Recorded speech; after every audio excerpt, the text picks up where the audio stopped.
If there's anything that we've learned on this long road to the stage, it is that sometimes a single opportunity is all you need to achieve your goals. I remember not doing very well in the general sciences in Sec 1 and Sec 2. And I remember I was strongly encouraged to take chemistry and physics because my teachers thought that I would do better in those subjects. Not being able to take biology probably was an instance where I lost interest in school. During JC, I remember just being so stressed because every time we had an exam, I would just do so poorly. Getting rejected from local universities in Singapore obviously is not great. I remember feeling very discouraged at the time. I applied to University of Toronto, and I guess they really took a chance on me, even with my C's and D's.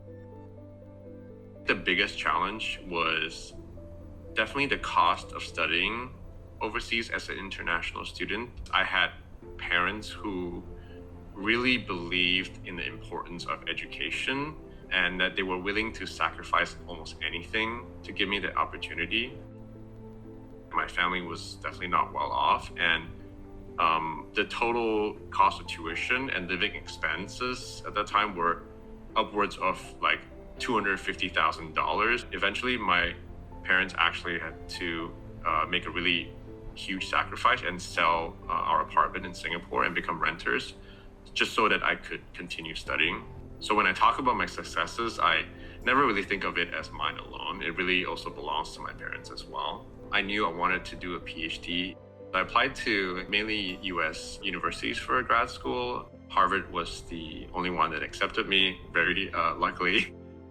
When I was accepted, I obviously called my parents. It was almost a way of me repaying all their sacrifice. I could tell them Mom, Dad, I finally made it to Harvard to do my PhD.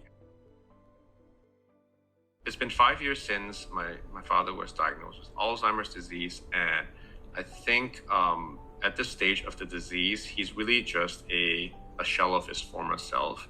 And he's lost a lot of his ability to retain memory, and it's just been a really difficult experience.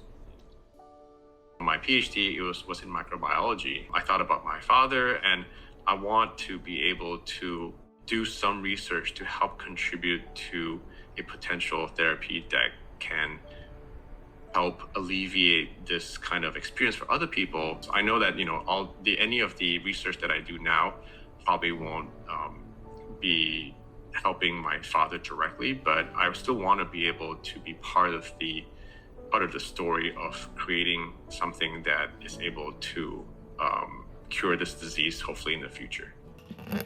Good afternoon and welcome, faculty, friends, family, and my fellow graduates. I was nominated by my program in Harvard Medical School to give a speech at the PhD hooding ceremony. My parents were able to be there in person with me, so they were right in front of the podium when I was giving my speech. I wanted to share the experience with everyone else so that they can understand that even someone who used to struggle in school could still end up being a PhD graduate at Harvard Medical School. I think the speech making headlines in Singapore and anywhere else in the world has honestly been such a weird experience.